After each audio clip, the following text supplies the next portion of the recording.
Brazil আর্জেন্টিনার খেলা আসলে দেখা যাবে কিনা, কখন জায়েজ এবং কখন না জায়েজ। ব্রাহ্মণবাড়িয়ায় ব্রাজিল আর্জেন্টিনাকে কেন্দ্র করে প্রতিবার মারামারি হয় প্রতি বিশ্বকাপে, এবং পত্রিকা আপনারা দেখেছেন। অমুসলিমদের প্রতি প্রীতি তখন কিন্তু নবীজি সাল্লাল্লাহু আলাইহি ওয়াসাল্লামের সেই হাদিস একটু ফলো করতে পারেন বা দেখতে পারেন। সারা বছর আপনি ফজরের নামাজ পড়েন নাই, কিন্তু বিশ্বকাপ খেলা এসেছে, আপনি একেবারে 3টার দিকে বিরাজ করে মুড়ি নিয়ে বসে গেছেন। সামনে বিশ্বকাপ, এই বিশ্বকাপকে কেন্দ্র করে বাসার ছাদে ব্রাজিল আর্জেন্টিনার পতাকা অনেকে উড়ায়। 2 নম্বর বিষয়, বিশ্বকাপ খেলা আমার জন্য দেখা জায়েজ নাকি না জায়েজ, আমি তো আর খেলছি না, দেখছি। 3 নম্বর একটা অপশন লিখেছেন যে হুজুর আপনি কোন দল করেন, আপনি কি আর্জেন্টিনা নাকি ব্রাজিল। মানে 3টা বিষয় তিনি লিখেছেন, আর প্রশ্নটা এসেছে অনলাইনে হোয়াটসঅ্যাপে।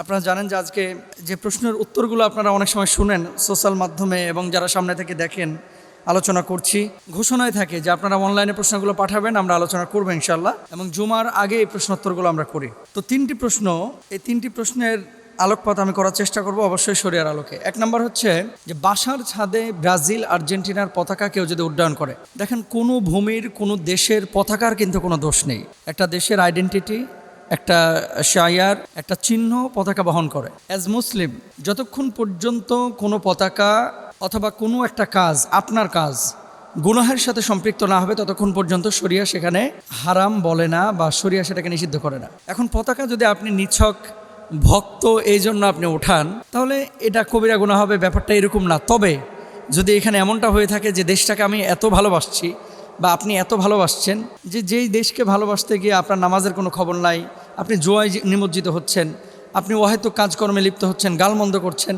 এবং অহেতুক আপনি টাইম ওয়েস্ট করছেন, আপনি আপনার অর্থ নষ্ট করছেন, এরকম যদি অপচয়ের কাতারে পড়ে, তখন সেটাকে নিষিদ্ধ করে শরিয়া। 2 নম্বর বিষয় হচ্ছে আপনি তো মুসলিম দিন শেষে, তাই না? তো আপনি ব্রাজিলের পতাকা উড়াইলেন, আর্জেন্টিনার পতাকা উড়াইলেন যে তাদের খেলা ভালো লাগে, তো সেই জায়গাটা আপনি আরেকটা পতাকা অ্যাড করেন না। আপনি কালেমার পতাকাটা অ্যাড করেন, আপনি মিশরের পতাকাটা অ্যাড করেন, তারাও তো খেলতেছে। আপনি সৌদি আরবের পতাকা অ্যাড করেন, ইরানের পতাকাটা অ্যাড করেন, একটা রাখেন না আপনি সাথে। মানে ব্যাপারটা হচ্ছে যে যখন আমরা দেখি যে অতিরিক্ত অমুসলিমদের প্রতি প্রীতি, তখন কিন্তু নবীজি সাল্লাল্লাহু আলাইহি ওয়াসাল্লামের সেই হাদিস আপনি একটু ফলো করতে পারেন বা দেখতে পারেন।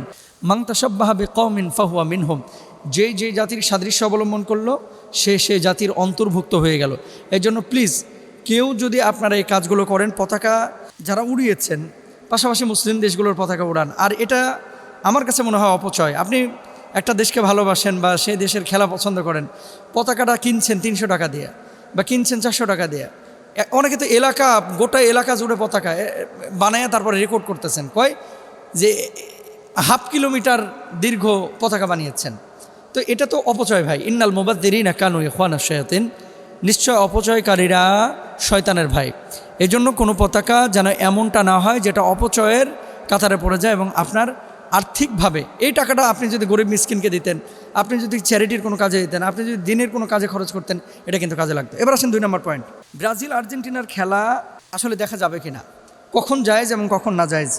আল্লাহ সুবহানাহু ওয়া তাআলা পবিত্র কুরআনুল কারীমের মধ্যে বলছেন, ওয়াবতাগি ফীমা আতাকাল্লাহুদ দারাল আখিরাহ ওয়ালা তানসা নাসিবাকা মিনাদ দুনিয়া। আল্লাহ তোমাকে যা দিয়েছেন তার দ্বারা আখিরাতের আবাস অনুসন্ধান করো এবং দুনিয়ার অংশ ভুলে যেও না। হাদিসে আছে, কান আল হাবাশু ইয়ালআবুনা ফিল মসজিদ, হাবশিরা মসজিদে বর্ষা খেলা প্রদর্শন করছিল। রাসূল সাল্লাল্লাহু আলাইহি ওয়াসাল্লাম তা দেখতে গিয়েছেন এবং দেখেছেন। নিছক যদি খেলা দেখার জন্য আপনি দেখছেন, এমনটা যদি হয়ে থাকে এবং সেখানে সতরের কোনো গুনাহ সংগঠিত না হয়, অনেক সময় দেখবেন চিয়ার্স গার্লরা যারা নাচানাচি করে, ডিরেক্ট মদ খাচ্ছে, এগুলো তো আসলে দৃশ্য ইসলামে দেখার অনুমোদন করে না।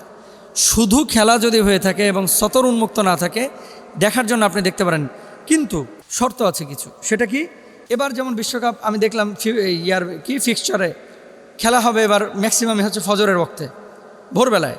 এখন আপনি খেলা দেখতে গিয়ে ফজরের নামাজে একদিনও পড়লেন না, সারা বছর আপনি ফজরের নামাজ পড়েন নাই, কিন্তু বিশ্বকাপ খেলা এসেছে, আপনি একেবারে 3টার দিকে বিরাজ করে মুড়ি নিয়ে বসে গেছেন। তার মানে কি? নামাজের চাইতে আপনি বিশ্বকাপকে প্রায়োরিটি দিয়েছেন। এমনটা যেন না হয়। আপনি তখনই খেলা দেখতে পারবেন যদি নামাজ নষ্ট না হয়, ফরজ এবং ওয়াজিব দায়িত্বে অবহেলা না হয়, জুয়া বা বাজি না থাকে, অশ্লীলতা, হারাম দৃশ্য, উলঙ্গপনা এগুলো যদি না থাকে, যদি অতিরিক্ত সময় অপচয় না হয়, মারামারি, গালিগালাজ এবং বিভেদ সৃষ্টি না হয়। ব্রাহ্মণবাড়িয়ায় ব্রাজিল আর্জেন্টিনাকে কেন্দ্র করে প্রতিবার মারামারি হয় প্রতি বিশ্বকাপে, এবং পত্রিকা আপনারা দেখেছেন। অন্য অঞ্চলেও দেখেছি যে সিলেট, উত্তরবঙ্গে অনেক জায়গায় হয়।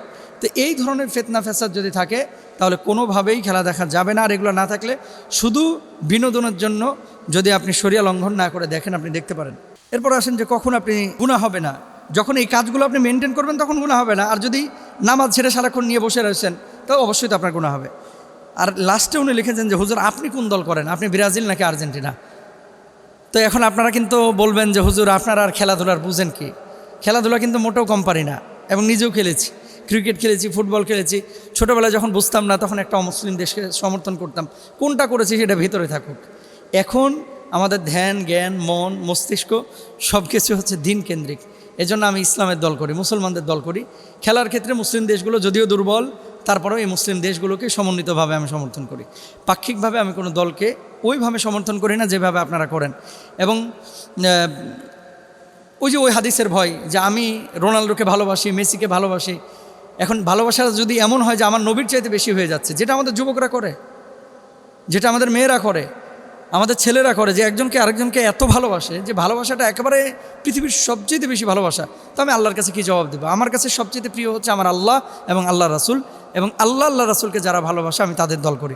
আল্লাহ বুঝদান করুক, আমিন।